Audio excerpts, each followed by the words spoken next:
Para que a gente pudesse viver dentro desse grande simulador que chamamos de vida, o Espírito Maior ou Deus precisou se dividir. Essa consciência total que é pura e infinita se fragmentou em pequenas partes de si mesma. Essas partes somos nós, as almas. Foi a única maneira do invisível se tornar visível, do espírito imaterial habitar o corpo e sentir o peso e a doçura da matéria. Porque sem essa divisão não haveria experiência. O espírito no seu estado original é unidade absoluta. E onde há unidade não há contraste. Sem o contraste não há uma percepção, e sem a percepção não existe o aprendizado.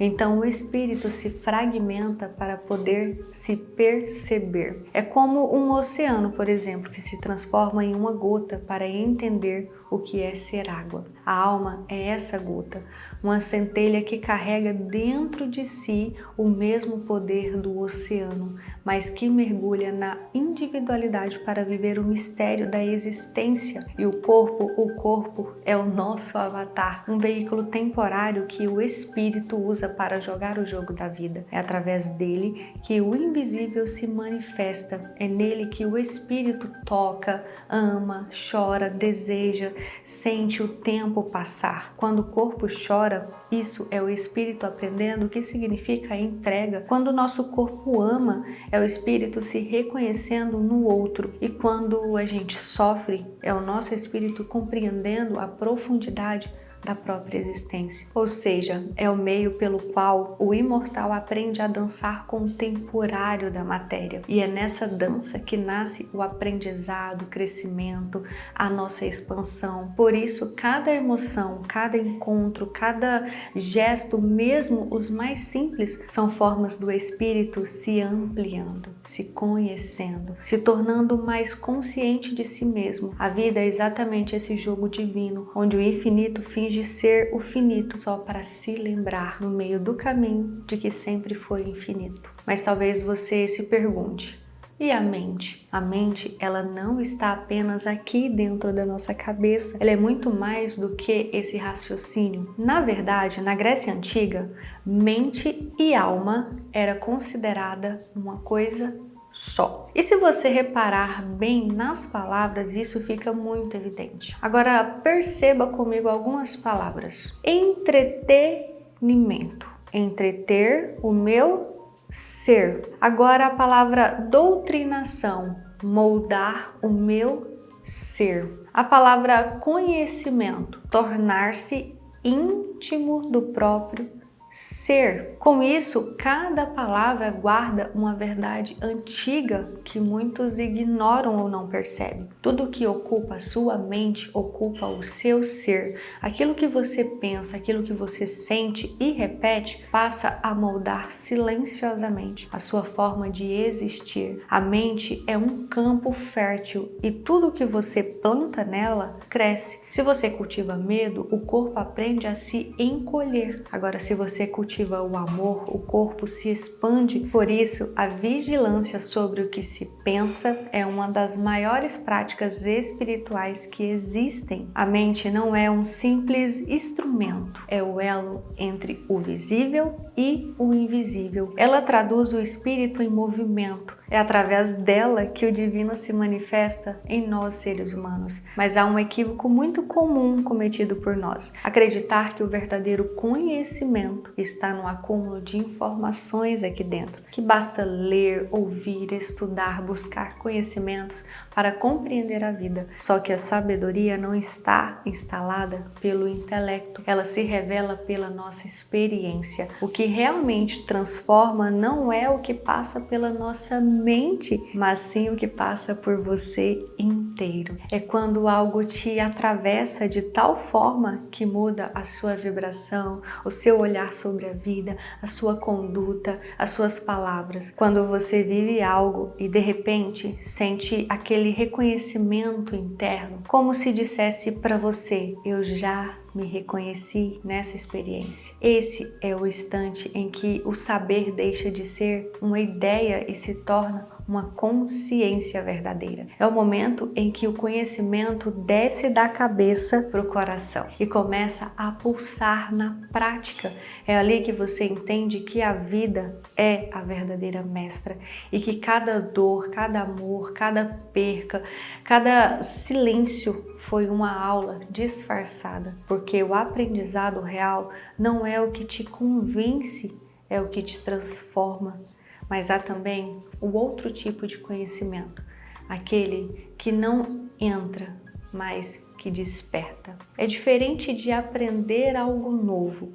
É como se algo que estava adormecido dentro de você simplesmente se lembrasse. É uma lembrança antiga, uma certeza tão silenciosa que não vem da mente, mas sim da nossa alma.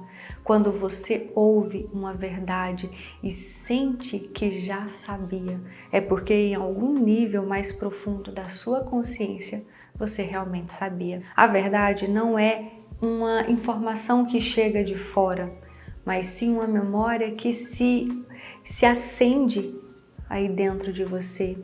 É o espírito se reconhecendo no que escuta vindo de fora. É como se o universo sussurrasse algo que você havia esquecido ao nascer. E de repente tudo fizesse sentido a partir dali. Não porque foi explicado, mas porque você sentiu. Essa lembrança espiritual é o que as tradições antigas chamavam de anamnese. O ato de recordar o que a alma já sabia antes de vir à Terra. Platão dizia, por exemplo, que todo conhecimento é lembrança, e talvez seja por isso que algumas palavras nos arrepiam, algumas músicas às vezes nos comovem, alguns encontros nos tocam sem saber por quê. Não é novidade, é reencontro. A verdade não ensina, ela desperta. E quando desperta, algo muda sutilmente. Você para de buscar fora o que sempre esteve aí dentro de você. A mente silencia, o coração entende e o espírito sorri quando, como quem diz, eu sabia. Esse é o verdadeiro saber.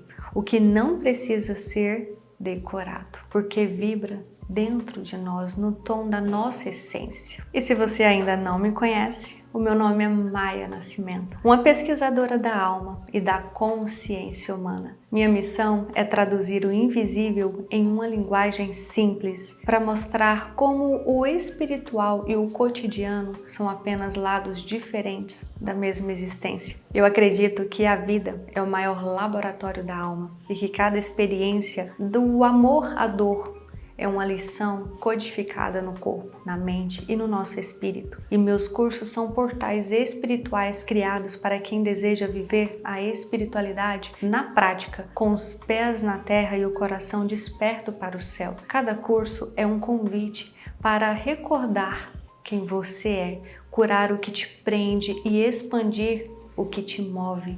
Se você sente que é hora de compreender a vida com mais profundidade, com mais consciência, eu te convido a conhecer os meus portais no site Maia Nascimento e mergulhar comigo nessa jornada de autoconhecimento e expansão. Eu sempre deixo aqui na descrição.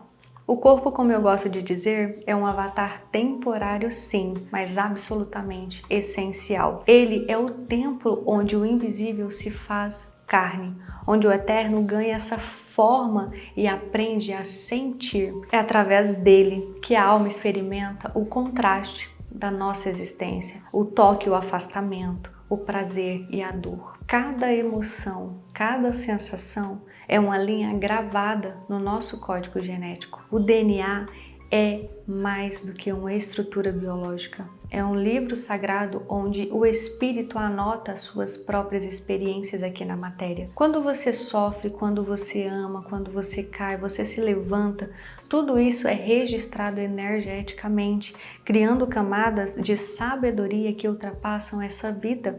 E é assim que a nossa alma evolui, traduzindo sentimentos em consciência. O corpo é uma escola e, ao mesmo tempo, o caderno onde as lições são escritas. Já a mente é um sistema operacional do nosso ser. É ela que processa a experiência, que interpreta os sinais do nosso corpo e que organiza o caos e dá forma à nossa percepção. Sem ela, não haveria tradução entre o que o espírito sente e o que o corpo humano entende. A mente é a ponte entre as dimensões. Ela conecta o mundo invisível das ideias, das intuições e dos arquétipos ao mundo visível das nossas ações, das nossas palavras e das nossas escolhas.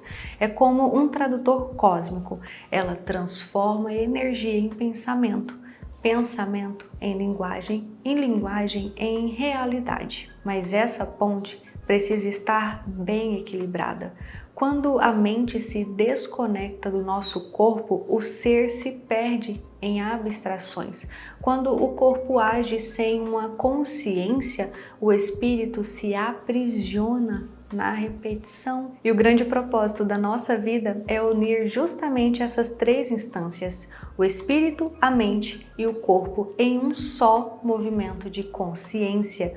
Quando isso acontece, o ser humano deixa de viver apenas como um personagem e passa a viver com real ligação com quem ele é. Ele entende que o corpo não é uma prisão, mas sim um portal, que a mente não é a sua inimiga, mas sim uma ferramenta, e que o espírito não está distante, ao contrário, ele está pulsando em cada célula e em cada respiração do nosso corpo. No fim, tudo se resume a essa integração. O corpo registra, a mente traduz e o espírito dirige a nossa vida. Essa é a trindade sagrada da existência, que significa o eterno brincando de ser temporário, o imortal que está experimentando o breve instante e o divino se conhecendo através da humanidade. O ego, ao contrário do que muita gente acredita, não é o vilão dessa história. Ele é neutro, é o nosso mecanismo que garante a nossa sobrevivência, a sobrevivência do nosso corpo e dá à nossa alma um senso de identidade dentro do jogo da matéria. O ego é o que te faz dizer: eu existo. Mas o alter, as máscaras, os papéis que temos em sociedade são apenas as versões que assumimos para interagir com a realidade. Cada uma delas densifica o ser, como se o espírito se tornasse mais sólido para poder jogar esse jogo. Só que no fundo o ser real permanece intacto. Por trás de todas as máscaras ele continua sendo o mesmo, que é consciência pura. E no fim das contas, tudo se resume de uma forma muito simples. O espírito é essa totalidade que nos abraça. A alma é esse fragmento eterno. O corpo é o avatar passageiro. A mente é o sistema de navegação. O nosso ego é o reconhecimento da nossa existência. E as máscaras são só os trajes que usamos para viver esse grande jogo cósmico chamado vida. E quando você entende isso, o jogo muda, porque você deixa de ser apenas um personagem e começa a se lembrar de quem você também é. Porque você deixa de ser apenas o personagem e começa a se lembrar de que você também é um jogador. Desperte com inteligência. Até mais.